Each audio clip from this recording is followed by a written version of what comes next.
Fear Not, Episode 113. Hi, I'm Billy Atwell, and I believe that consistently facing your fears is the only way to realize your truest self and to make those confident choices that will help you to obtain your deepest held hopes and dreams. I have faith that this podcast series will show you that you are not alone, that it will strengthen you and give you courage to face your fears, and that it will help you to permanently cross over into a life of living beyond your fears. Join me on this journey as we listen and learn from others as they share their experiences in facing and overcoming their own fears.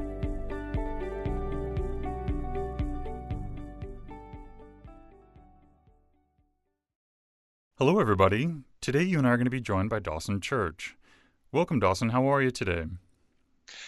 Billy, I am happy and content, thank you. Dawson is an award-winning author whose best-selling book, The Genie in Your Genes, has been hailed by reviewers as a breakthrough in our understanding of the link between emotions and genetics. He founded the National Institute for Integrative Healthcare to study and implement promising evidence-based psychology and medical techniques. His groundbreaking research has been published in prestigious scientific journals. He is also the author of Energy Psychology, Theory, Research, and Treatment, a peer-reviewed professional journal, and a blogger for the Huffington Post. Dawson, can you take a few moments to fill in those gaps and maybe also give us a brief glimpse of your personal life? It's so interesting because when you hear those biographical outlines, that often doesn't tell you what a person's really like. And I think what I feel I'm driven by is a passion for healing. I so hate to see people suffer unnecessarily, and there's necessary suffering. There are things that happen out of the blue that we can't prevent. What I found, though, is as I teach live workshops, as I do online courses, as I write books, that much of people's suffering, much of the things, much what they bring to those forums when they work with me in front of a live group, when we're on a program like this, much what people suffer from is not inevitable. It's it's concerns, it's anxieties, it's worries, depression, it's all kinds of psychological and spiritual problems that they can solve. And so I'm really driven by a passion to see people solving those problems that are solvable. And that turns out to be the large majority of them. And I'll share some of the research with you in the course of the next hour behind how we can solve those problems, and also what the data tells us is the extent to which we can solve those issues. So I'm really driven by this passion for healing and seeing people not suffer, and whether that's Rwandan genocide victims, whether that's people with PTSD who come back from the wars in the Middle East, whether that's people in marriages or in various kinds of stresses because of their jobs or their health. So all of these commonalities of suffering are ones that I really delve into, and I'm committed to seeing how we can, which problems we really can solve, and then finding the quickest, most efficient ways of releasing that suffering. I think that's what it really drives me. Day after day, I wake up and say, what can I do today to relieve the suffering of the people around me? Dawson, could we start off today by having you help us to understand what fear is? Fear is, in terms of the science behind fear, fear is a response in your body to a stimulus. And fear had a really useful evolutionary basis, because if you were being attacked by a tiger, or say your ancestors in the Paleolithic period were being attacked by a tiger 100,000 years ago, you needed to fear that tiger, you needed to go into fight or flight, and you needed to evade that threat. So that's one thing, one reason we have fear, one reason our emotional brains process fear. Fear is a physiological response in our bodies to a stimulus. And so that kind of fear, I think, is appropriate. The other kind of fear, though, is fear that comes from thinking about problems. So if you, for example, were, say, taking a walk in the park one day, it was a bright, sunny spring morning, and suddenly this huge, big pit bull ran out at you with fangs bared and drool hanging from its mouth and barking at you and looked as if about to bite you, you'd have the same fear response. When, though, that night, 10 hours later, you're talking to your husband or your wife about the pit bull attack, then there's no pit bull. There's no actual object of threat to your existence. But subjectively, your emotions are engaged, all this mental imagery is there, and your body then has the same type of fear response as it has when there's an actual objective threat. So that response, that fear response, is something that happens in your body, happens in your endocrine system with the rise of hormones like adrenaline, cortisol. It's a shunting of resources from your parasympathetic relaxation system to your sympathetic nervous system. Big shift of resources in your body, and all this major biological change happens either because there's a real threat to your survival or a subjective threat. And so either of those can generate fear and that kind of biological change and response in your body. Dawson, I know we were speaking a little bit earlier about the concept of how genes play a role in this, and I was hoping that you could explain that as well. Genes play a central role in this, and our genes have been honed over the course of literally millions of years to give us a good fear response.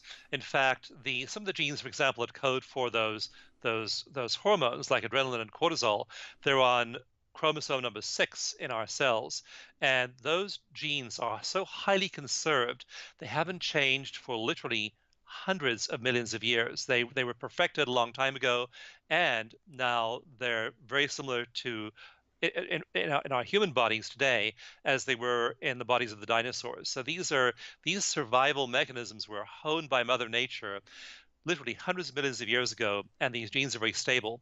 And these genes are the ones that code for those hormones. Hormones are protein molecules. Proteins are very complex molecules. If you look at a protein molecule, it looks kind of like we took a Mobius strip and then it's folded in and around itself. Really complex instructions how to build these molecules.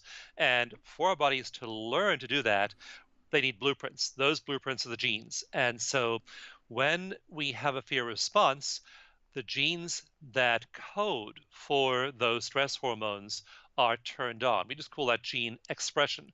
Either genes are being expressed, dialed up, or they're being suppressed, dialed down. And so in the fear response, in the anxiety response, any kind of psychological stressor, we're seeing an expression of all of those genes. Now, those genes, when they're turned on by fear, are fine if they're being turned on short term. So again, if that pit bull is attacking you, you need to do fight or flight, you need to run away or grab a stick and hit the pit bull away from you, then that rise in those stress hormones, turning on all those stress genes, is perfectly appropriate.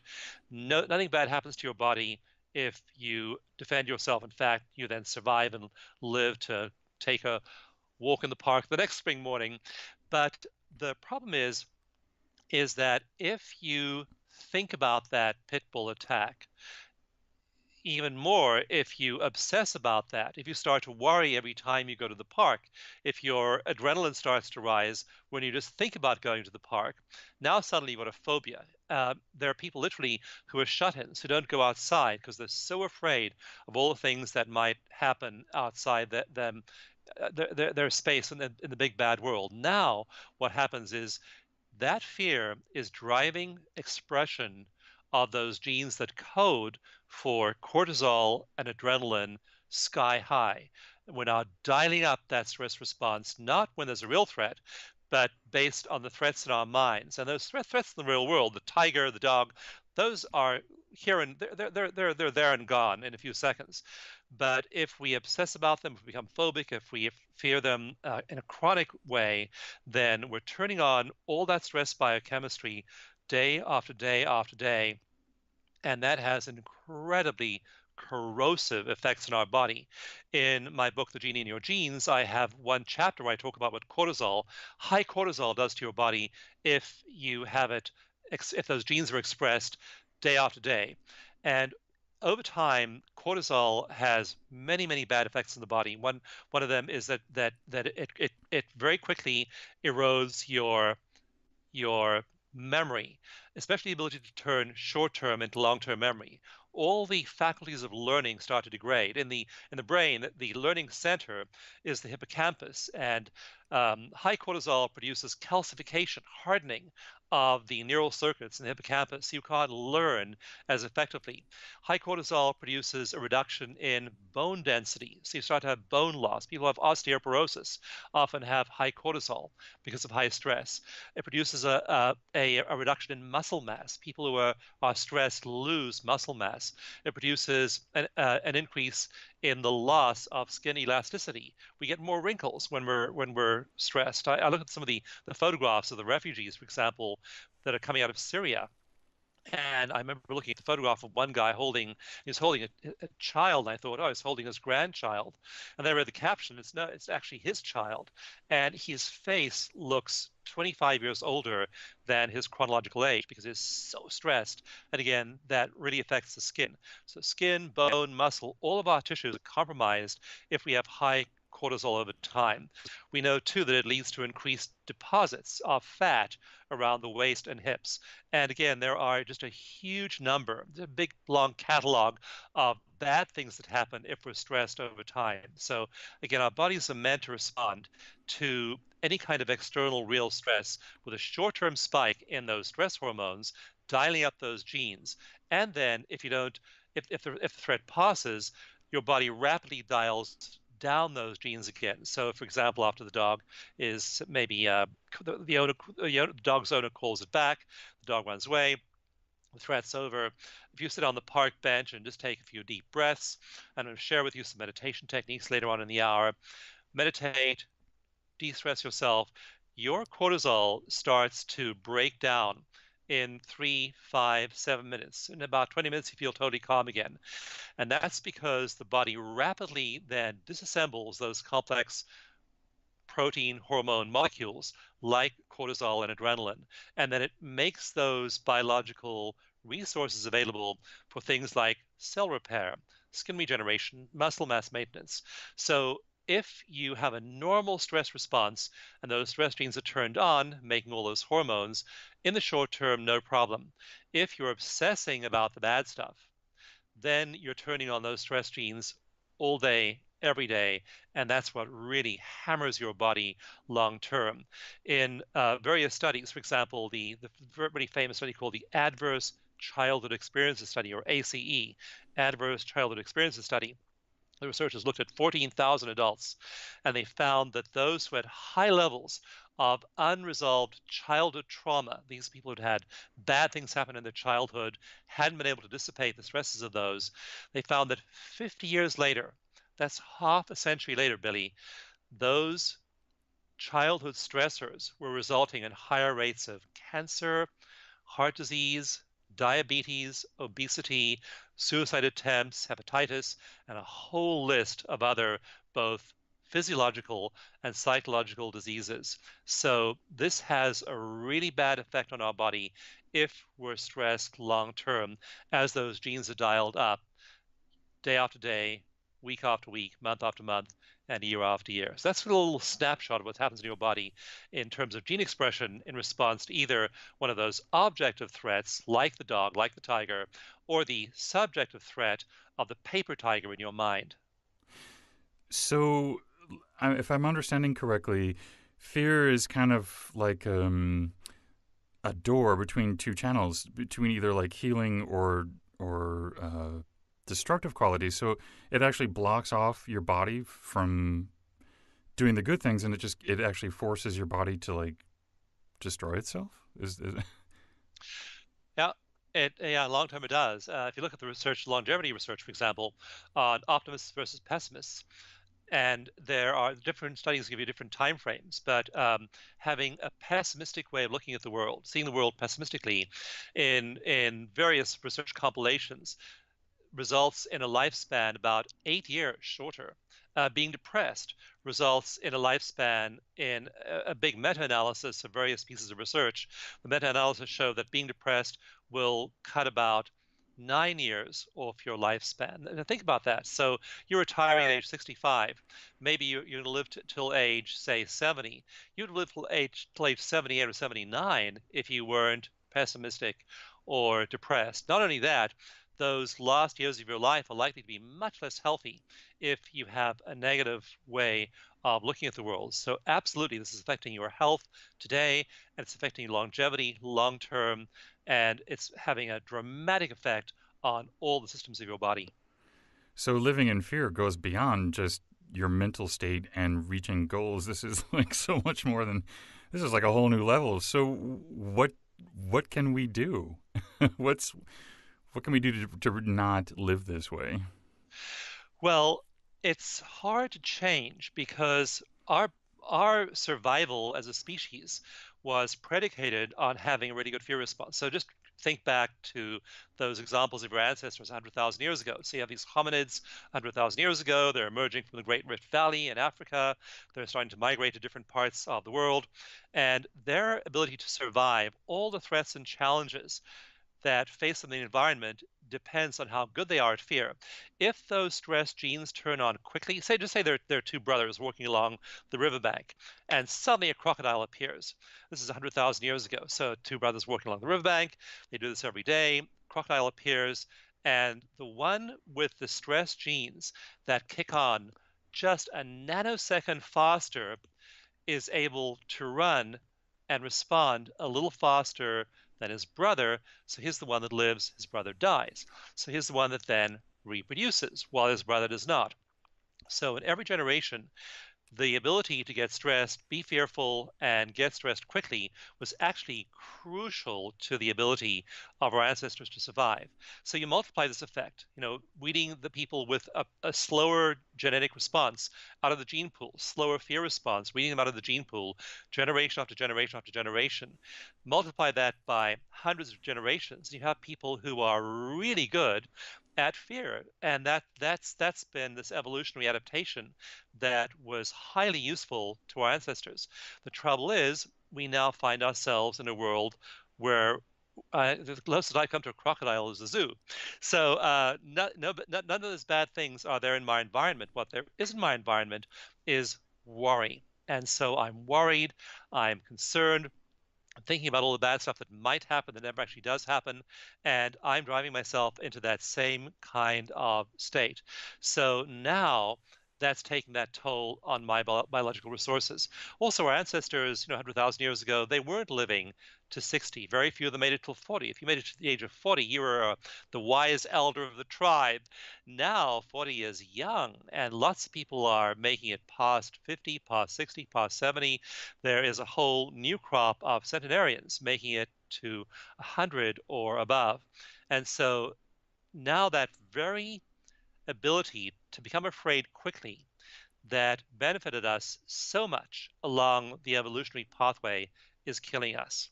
And that sounds like a really dramatic statement, but if you just look at all the studies showing the effects of attitude, spirituality, mental, explanatory frame, all of those things on health and longevity, it's really clear that fear is going to make you sick. Fear, if just for example, your immune system. I have a little routine I show people about how to meditate very simply. Simple meditation routine. We have people do this for a few minutes, and we find that the level of immune response, and we measure a hormone in saliva called salivary immunoglobulin A. It's an incredibly important hormone. It coats your whole inside of your digestive tract, all the way down your gut. It's responsible for dealing not just with microbes like viruses and bacteria, but also with pollution, with any kind of foreign particle that enters your body. That salivary immunoglobulin A is what is your first line of defense all the way through your body against pathogens and toxins. And we find that when people just spend a few minutes meditation, they have a huge spike in their level of salivary immunoglobulin A. Not only that, their level of cortisol drops. And so you're producing these two biological effects, both of which are really useful: an increase in your immunity and a decrease in those neurochemicals of stress. And so it's so worth taking action to reduce your level of stress, because if you don't, then again, you'll be one of those people who is going to live a shorter life and a sicker life as a result of the just what's going on in your psychology. It's not just the mind, like something hanging out there above your neck. It's driving hormones, it's driving the neuropsychology of your body, it's driving gene expression, it's driving the way as you look at, for example, if you look at a diagram of the nervous system and the parts of the body that are affected by stress. Again, essentially, we have two nervous systems. We have our stress system and our relaxation system. So when you're all stressed, it's engaging all the responses of your body to help you evade a threat. It makes your heart pump faster, sends more blood flowing through your veins and arteries. Your muscles get more blood flow. Your breathing becomes more shallow. That forces more oxygen into your blood, so your muscle cells get more oxygen. Your brain essentially shuts down. Your whole prefrontal cortex goes offline when you're stressed, and so you have all this blood flow into your muscles for fight or flight. That's what happens when our sympathetic nervous system gets engaged. So the blood drains out of your gut. That's why you feel that sinking feeling in your gut when you get bad news. The blood drains from your prefrontal cortex and drains from all of these non-essential systems to feed fight or flight.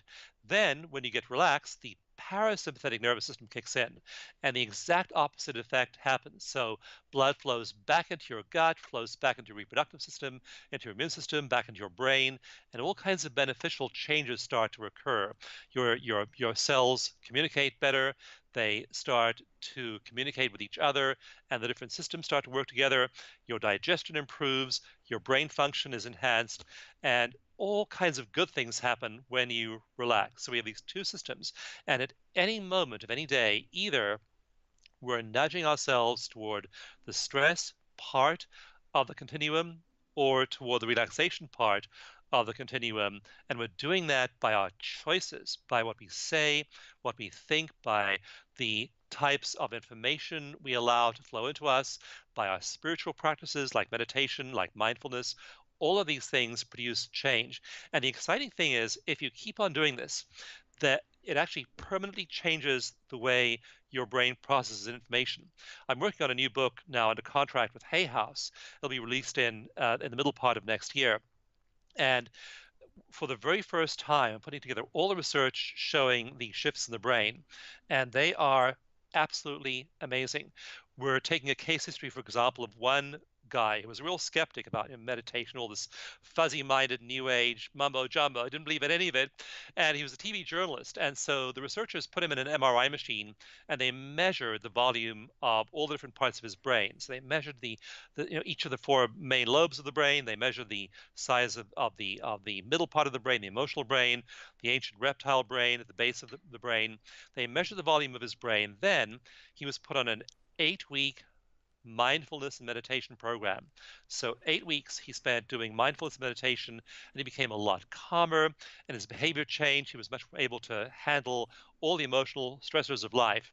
The researchers then put him back in the MRI, and they measured the volume of tissue in different parts of his brain as well. Again, and they found that his brain had changed. Certain parts had decreased in size by 2 or 3% in just 8 weeks. Other parts had grown by 7 or 8% in 3 weeks. But the part of the brain that had grown the most was the emotional control part of the learning and memory centers. It's part of the brain called the hippocampus. And in the part of the hippocampus that governs emotional control, the ability to control your emotions, to not get stressed, that part of his brain had grown by 22% in 8 weeks. Now, Billy, I talk really fast normally because I'm excited about the stuff, but I said it slowly to make sure you get the impact. Okay, in 8 weeks of mindfulness, his brain volume in his hippocampus grew by 22% in the neural circuits that govern emotional regulation. That means he's stuck in traffic, he's no longer having road rage. It means he's stuck in a long line at the grocery store or the bank, he's no longer getting angry. He has a disappointment in his life. He doesn't get something he'd hoped to get, and he doesn't overreact. His wife says something, he's not screaming at her. His kids say something, he's not being angry at them. So all kinds of parts of his life start to improve because of that enhanced emotional self-regulation. So as you practice these types of improvements, as you practice these types of self-regulation behaviors, it literally starts to rewire your brain. And I'm not talking about slow brain rewiring where it'll take you 5 years to change a neural circuit. I'm talking about 20% plus brain growth in crucial parts of the brain in only a couple of months. So after you've done this for a while, after you practice these things, then you start to literally have entirely different signaling pathways constructed by your body in your brain, and you walk away with a whole new brain. And that brain is no longer fearful. That brain is now resilient. And there's this huge difference in people who are resilient, who can master life's challenges. So when you have the bad thing happen, then you have that you're processing that negative information through this positive set of neural circuits, and that's your predisposition to see the world and experience the world shifts. So you now have a whole different brain, and through it you live a whole different life. So these are powerful physiological facts. They aren't just really insubstantial kinds of feel-good practices. They're having a real effect on your body and your brain. So, where should we begin if we would like to, get to that same point?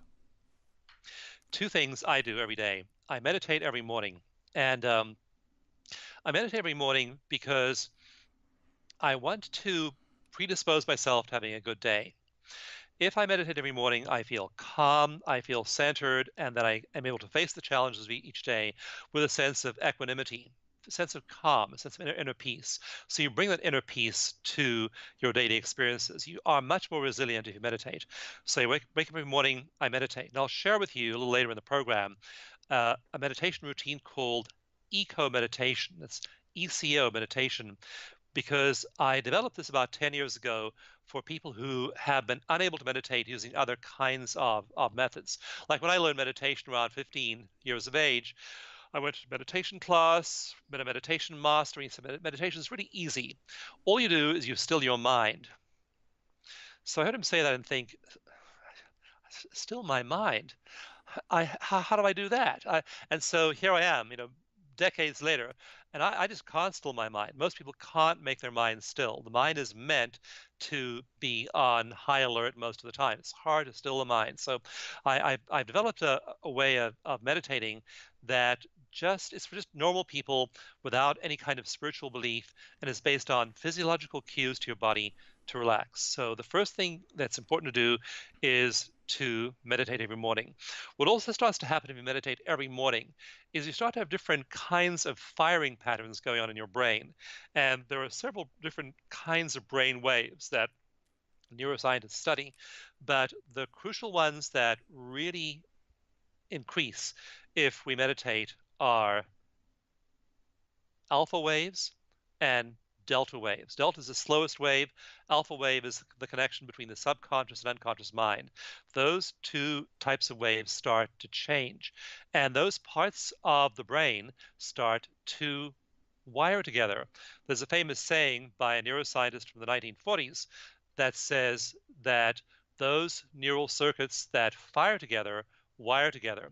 So you meditate every morning, you have lots of delta, lots of alpha, those circuits are all firing together.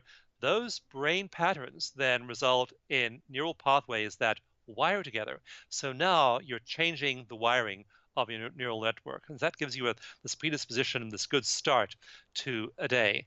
Then during a day, if you get stressed, the next important thing to do is to find a way to release that stress immediately. And what I do then myself, what I recommend people do, is EFT, emotional freedom techniques, for tapping. This is tapping with your fingertips on acupuncture points. And there are now over 100 studies, clinical trials showing EFT dramatically improves PTSD, phobias, depression, anxiety, pain, and several other physical conditions. So we know now that EFT rapidly reduces the stress response when you apply it to whatever bothers you. So if you are standing in line and you're getting frustrated, you tap. If somebody says something that bothers you, you tap. If you're stuck in traffic, you tap. If you have a disappointment, you tap. If you have a stressor or a shock or a bad email or a bad phone call, you tap. And tapping only takes about 2 minutes to do. So it's a really good transient stress reduction technique. And those two things, I think, are the foundation of emotional self-regulation. You need to learn to meditate and do it hopefully once a day, and learn to tap for life's little upsets. Do those two things, and you'll start to produce amazing changes in your body. Recent studies have found that when you tap on a regular basis, that your body dials up the expression of immunity genes and dials down the expression of inflammation genes. And so your inflammation genes then are regulated. You have less inflammation in your body, but your immune genes then are dialed up as well at the same time. So all kinds of beneficial shifts start to happen. And just to give you a couple of stories of people who've done this, there was one veteran that one of my colleagues worked with. And this man had been in the Vietnam War, and he had severe PTSD. And even though it had been 40 years since he got back from Vietnam, he was still fighting the war in his mind. In his worst day in Vietnam was when his best friend was killed by a sniper, and it was a horrendous experience. The sniper shot his friend through the head. His friend died quickly, and he just had carried these images and this guilt with him for a long time. He had guilt because every day in Vietnam, when he and his friend went out on patrol, he always would walk on the right and his buddy would patrol on the left. So they always were in this configuration with him on the right, friend on the left. But that particular day, they had switched positions. So he was on the left, his friend was on the right. And so his story for 40 years since Vietnam had been, that bullet was meant for me. It was called survivor's guilt. Terrible, terrible survivor's guilt. He also had a lot of physical problems, a lot of medical issues. And so with his therapist, who was a really, really good therapist, he tapped at EFT on that memory, and he did EFT on all the details of the memory. There's his friend's body, his friend's uniform being shipped back home, the sights, the smells, all the parts of the event. We call these aspects in EFT.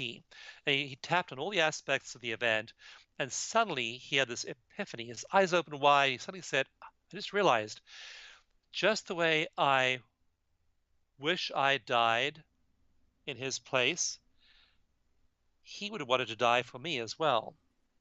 And so he flipped this event around. He suddenly was liberated from that weight of guilt he'd held for 40 years. And his whole life and his medical stuff all began to turn around when that happens. People have these big breakthroughs when they do EFT, and it usually affects their physical bodies as well. We're now in the middle of a very complicated piece of research called a meta-analysis of EFT for physical conditions. But research shows, for example, that EFT drives cortisol down really quickly. Research shows EFT helps with autoimmune diseases like psoriasis, fibromyalgia, and other kinds of autoimmune conditions. EFT has dramatic effects on physical pain. In one workshop I was doing, there was a guy on crutches, and he had he'd had he had a broken leg, which he'd got as a result of an auto accident 2 weeks before. And I didn't really want to work with this guy in front of the room because I thought, hey, he had a car crash 2 weeks earlier. He's in a lot of pain. How can this be psychological? How can this be emotional? How can EFT possibly help? But this guy really wanted to work with me, and he was, even though he was on crutches, he was like propping himself up on one crutch and raising his hand, really wanting to work with me. So eventually, kind of reluctantly, I let him come up to the front of the room, and I agreed to work with him. And he told me the story of the car crash. And again, 2 weeks before that, he'd been in this car accident, broke his leg. I asked him how bad his pain was on a scale of 0 to 10, with 10 being the maximum possible pain and 0 being no pain. And he said it was an 8 out of 10. And so I thought, well, this is purely a physical thing. He's just 2 weeks out of this major car crash, breaking his leg. Of course, his pain's 8 out of 10. But as I began to do EFT with him, it turned out that there were a lot of emotional parts of his experience. He described how that day he'd been driving his car to an event, and he didn't really want to go to the event, but his wife made him go. So he had resentment toward his wife. He had anger toward the other driver. He was He was upset that the ambulance took a long time to arrive. He was angry at the surgeons who'd worked on his leg. He was afraid that the pain wasn't going to go away or that his bones wouldn't knit together properly. So there were all of these emotional layers to the car crash event. And by the time we were done, I said to him, okay, well, what's your number now? 0 to 10. And he said, it's a 2. So it went from an 8 out of 10 to a 2 out of 10, just working on the emotional parts of pain. And what studies show, actually, there are 9 studies of EFT for pain, and they show an average reduction in pain of about 2/3. So 2/3 of the pain goes away when you tap on acupressure points for a few minutes. So we have these tools now that can make a huge difference in our ability to cope with these stressors. That's what I recommend people do.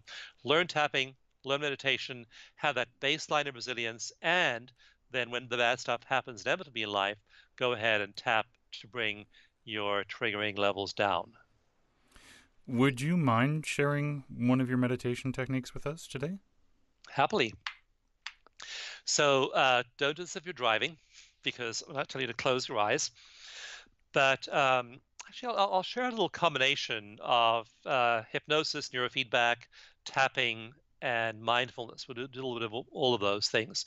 So start by thinking about anything that's bothered you in the last 2 weeks. There was an event. So think of a specific event that had a start, middle, and end. So maybe it was something that happened at work, maybe something at home, but get something that was a clear event that took just a few minutes to happen and that bothers you. So think now about that thing that bothers you and give it a number. And again, that number is from 0 to 10, with 0 being it doesn't bother you at all, and 10 being maximum possible emotional distress. So again, something in the last 2 weeks, an event, and a number.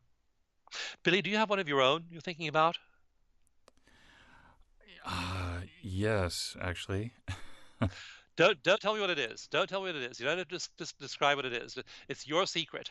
I Good, good. don't need to know the details. This works. Whether you know them, and that's all that needs to happen. So, what's your number?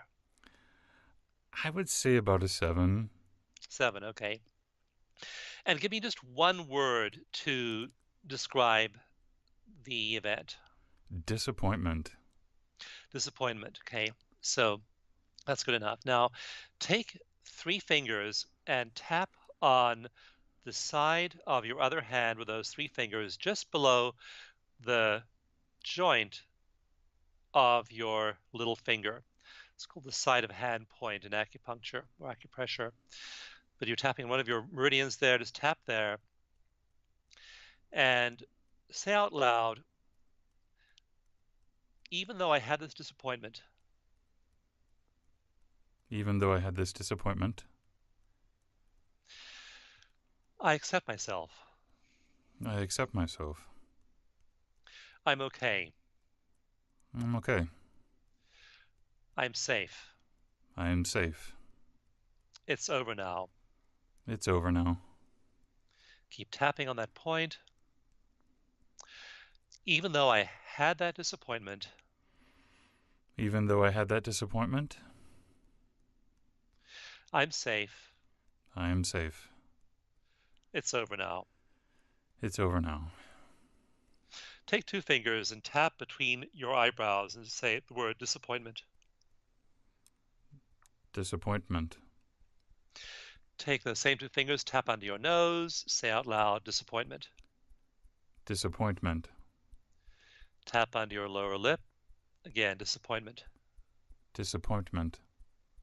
Tap at the top of your sternum, your breastbone, say out loud disappointment. Disappointment.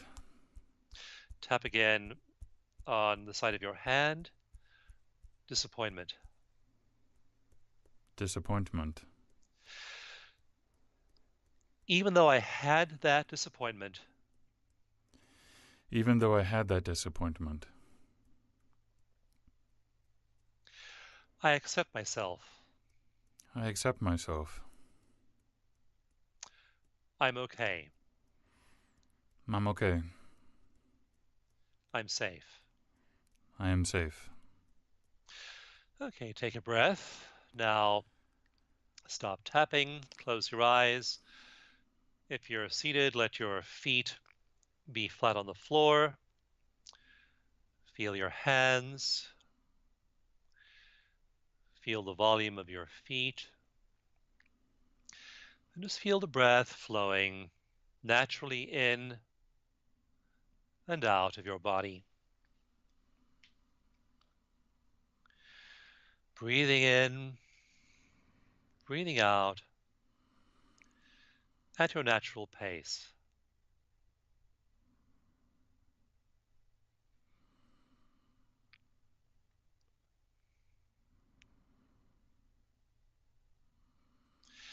Now relax your tongue on the floor of your mouth.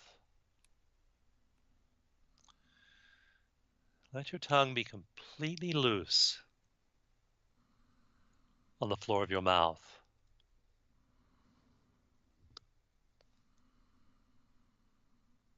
With your tongue loose, breathing naturally, picture a big, empty space behind your eyes.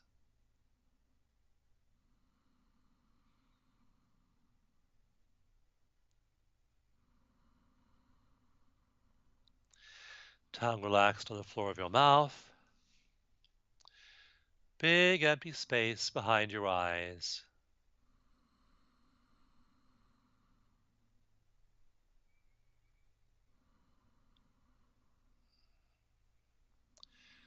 And now slow your breathing down to 6 seconds per in-breath and 6 seconds per out-breath. So breathing in, 6 seconds, and breathing slowly out, 6 seconds. Your tongue is so relaxed on the floor of your mouth.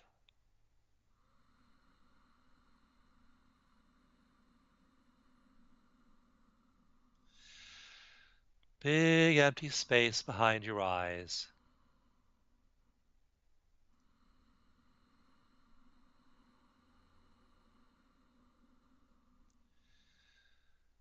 Breathing in 6 seconds. And breathing out 6 seconds.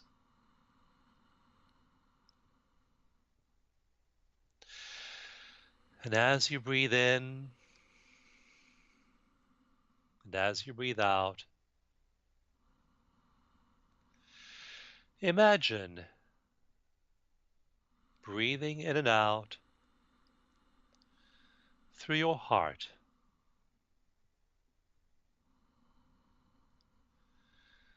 Breathing in through your heart.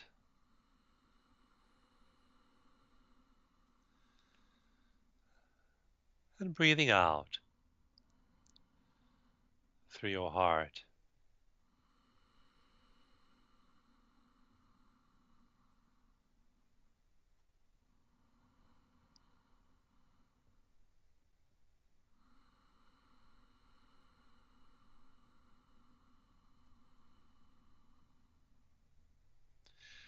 Notice how relaxed your tongue is on the floor of your mouth. Notice the big empty space behind your eyes.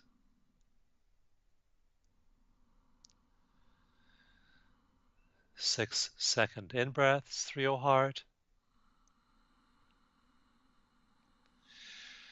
And 6-second out-breaths through your heart.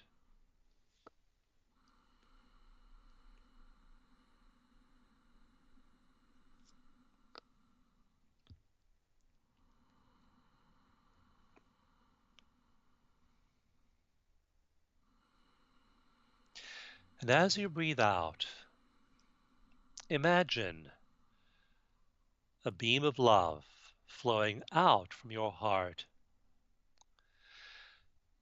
and that beam of love connects with a person you love or a place you love. Breathing in through your heart, breathing out through your heart, and sending love to a person or a place that you love.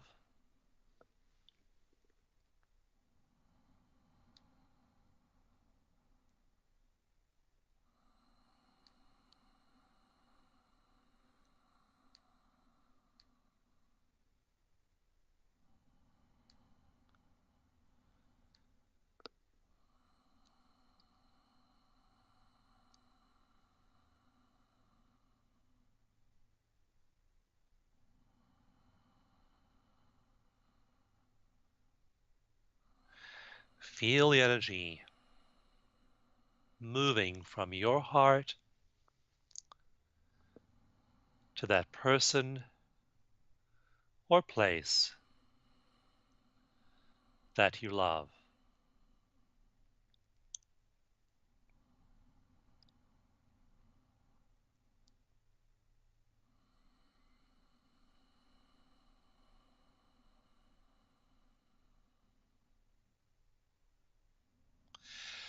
Notice how relaxed your tongue is on the floor of your mouth.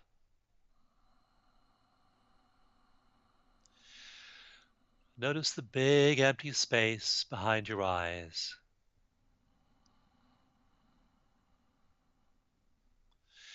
Feel that beam of love going from your heart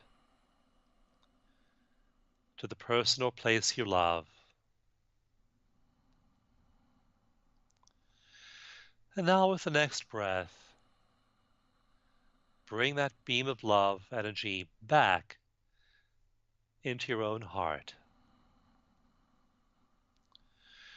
Feel that love energy in your heart, in your body.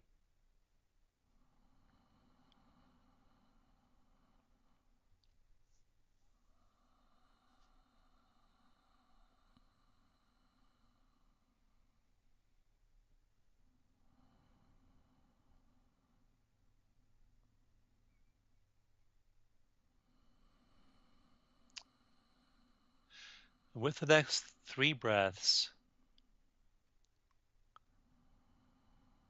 prepare to bring your attention back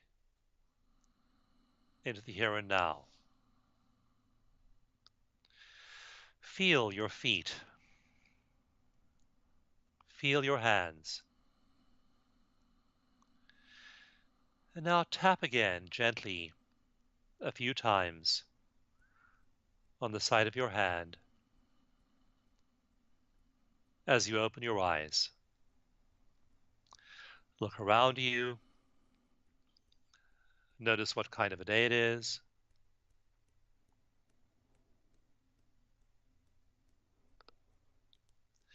Notice the color green in your environment, anything green around you.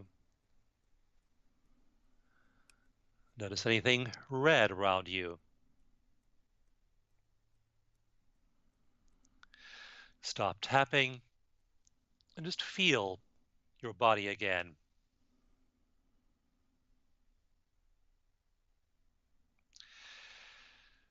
One last breath to welcome yourself back to the here and now. Now think again about the event that bothered you in the last 2 weeks and see what your number is right now on that scale from 0 to 10, with 0 being no emotion and 10 being extreme emotion.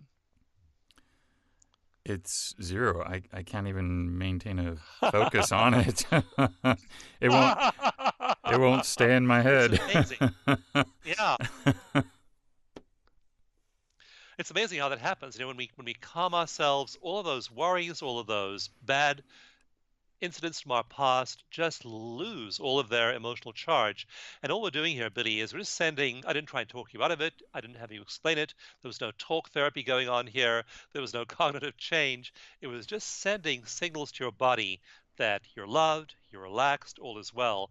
And when you combine those signals to the body with remembering the bad event, it simply removes all of the emotional charge away from the event. Your cortisol drops way down, your immunoglobulin takes a big spike, and actually your immune system will be functioning in a heightened way for about 7 hours after this moment. So it has durable effects in your body that if you keep on doing this day after day, then you really start to shift. And again, those neurons fire together, they wire together, and your brain starts to literally reformat the whole way that it'll process information.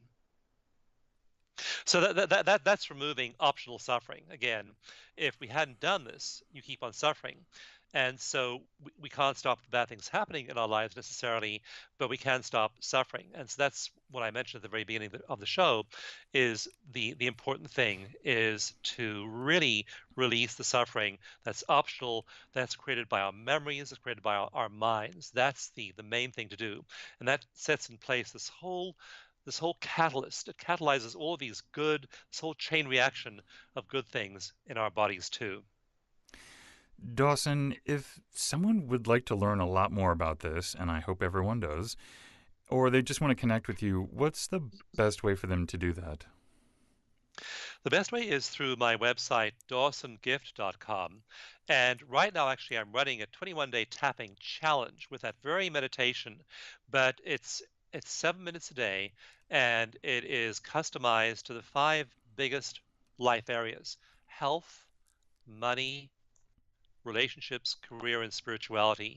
So for 21 days, there's a 7-minute meditation each day doing just what we did for about 7 minutes. And then we focus on shifting all of those five life areas. So dawsongift.com. If you log on there today, you'll get that 21-day tapping challenge, which when I last checked this morning, there were 1,017 people doing it right now. So you'll be in good company, and we'll hook you up with a website to help support you. Also, people who are trained in these methods, and there are all kinds of resources at dawsongift.com. This is just my name, Dawson, Dawson, gift, Gift, and you'll get the tapping challenge, you'll get the EFT mini manual, and a whole bunch of other things as well at that Dawson Gift website. Dawson, what parting advice could you give us today? Billy, the parting advice is love yourself. When I do workshops, I hear people tell me their stories and their mind chatter, and people have so much self-criticism, self-doubt, even self-hatred going on. We've tried to control ourselves and make us do things. We want to learn, make more money and lose weight and have a better relationship and get all these things, and yet we're doing it with a mind filled with chatter, most of which is self-critical. And so the big thing I try and get people to do is just lighten up, love yourself. We're imperfect. Our lives are maybe not quite the way we envisioned they would be, but love yourself just the way you are. Because if you're making improvement a condition of loving yourself, then there's always another pound to lose. There's always another dollar to make. There's always some reason that's going to make you unhappy. And so with your life just the way it is. That's why when I was doing the tapping with you, I didn't say once I'm no longer annoyed by this disappointment, I'll love myself. I was saying the disappointment happened and I love myself anyway. Just being in the here and now. So being in the here and now and just loving yourself and letting go of all of those voices that criticize you in your own head and accepting yourself in your life the way you are. That alone will really reduce your stress and give you a way better life, even as it changes your gene expression and floods your body with positive neurotransmitters and healthy hormones. So loving yourself is crucial. Thank you so much for leaving us with that. And Dawson, I want to thank you too so much for coming on the show today and helping us to understand a little bit more about fear and giving us some techniques in which to change our lives. So thank you. It's been a pleasure. And just one last book title to leave you with. One of the great developers of psychology in the last century was a man called Joseph Walpe. He actually developed that scale from 0 to 10, and he was using it with soldiers who survived World War II and had severe PTSD. And he wrote several books, but one of his most famous books back in the 50s was Our Useless Fears. And what he said was that the fear is just useless. Fear is just this thing driving you that has no evolutionary merit right now. So sure, there are those fears we have. We can release them, we can meditate them away, we can tap them away, and then live a life free of fear. So that is my wish and desire for you, Billy, and everyone listening. Thanks so much for having me on. Thank you for joining me today. And remember, you cannot achieve everything, but you do have the God-given ability to achieve anything. So stay focused, out of fear, and keep on keeping on. Until next time, be well and peaceful. For more information on today's episode and guest, or for resources that will assist you in overcoming your fears, visit livingbeyondyourfears.com. And don't forget to subscribe to this podcast, where 3 times a week we move to a life beyond our fears.